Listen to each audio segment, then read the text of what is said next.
Get ready for the dictation. Start. Mr. Vice Chairman, Sir, this year the President's address given to the Parliament gives a well-conceived, well-prepared picture of the nation. I rise to support the motion of thanks which has been brought before the House by Shri Kulkarni. At the outset, he has pointed out that this year has faced a severe drought. Then he points out to the danger of internal and external forces that remind us of the secessionist tendencies, the terrorism that is prevalent in a very serious form in the northwest and northeast frontiers of the country.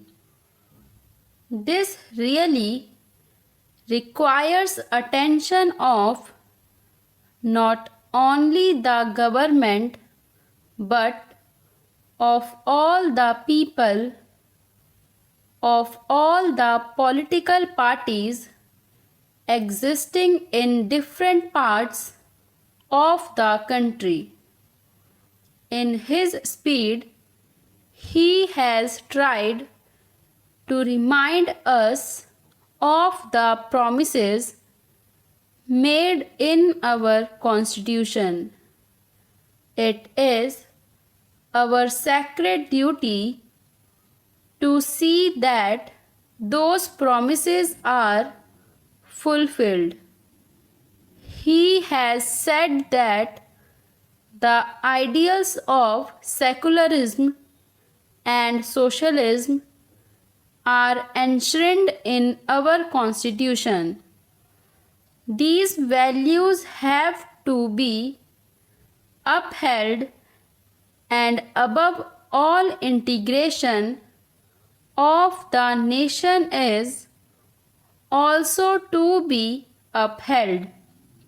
Sir, it is time that we did not discuss matters out of emotion. When we speak emotionally, we forget these high goals, we forget reality and rationalism. Sometimes it is necessary to see that healthy criticism is there. It is required in a democracy to rectify mistakes of a government. It is a welcome feature, but when we speak emotionally, we forget these fundamental facts and obviously we commit mistakes. Here we should remember that we are speaking in the highest supreme body of the nation, where the future of the nation is to be built. When we are discussing all these things in this house about the development of the national life, the whole world is watching us. So, this factor has always to be kept in mind. Now, coming to the second point about the external dangers, we know of the terrorists in the border state. Sometimes they are assisted by certain outside powers who are not happy with our development. Sometimes they are provided with the latest weaponry with ulterior motives. These things have been discussed in the House and they need not be repeated here. But we cannot be blind to ourselves. We have to look to these aspects. Many of the honorable members have made a mention of these things, and we must be prepared for everything. Sometimes they are supplied with sophisticated weapons. Superpowers are helping them. So we must be careful and watchful. Another thing is about the secessionist tendencies supported under the cover of religious fundamentalism abetted by foreign agencies. This must be curbed. That is the greatest danger in our country today.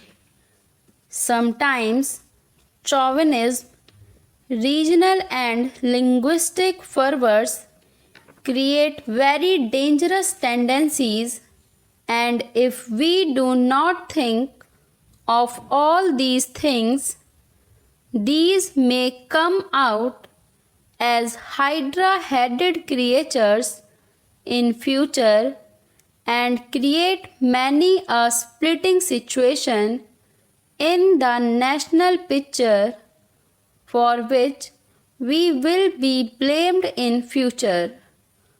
Whoever is in power, it is the responsibility of all citizens, all political parties to look into these factors which have been rightly pointed out in the President's address.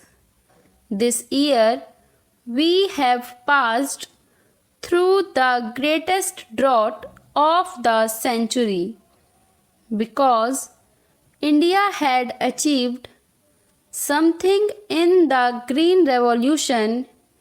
We could come out of it. Out of 35 climate zones suffered from scanty rainfall and drought, and some parts of the country faced floods also. There was loss of crops and damage to crops. Production was much less because we had a buffer stock of 23 million tons, which was sound planning, and the Green Revolution had achieved something. The country could face this difficult situation. At the same time, many honorable members have brought out in this House that the Kisans are unhappy. They are vibrating with new ideas, new expressions of rising expectations. What are their problems? Anybody who goes to the villages comes to know that the balance of trade or the balance of economic situation is not in their favor. The prices are rising and they are not getting justice. That is their feeling. Still worse is the plight of small and marginal farmers. The government is spending a lot on subsidies for food sufficiency by way of subsidized fertilizers and other things, but their share is much less. The dry land farmer and the small and marginal farmer have to do distress sales because in our country there is no proper marketing organization to help them. Unfortunately, we had thought that the cooperatives would develop, but they have not developed, and the marketing agencies have not developed. So they are the worst sufferers in this situation of rising prices. The other sectors enjoy a favorable position. They can command the economy. The farmers are very much discontented, for which we have to take proper precautions. That is what I want to submit through this honorable house to the government.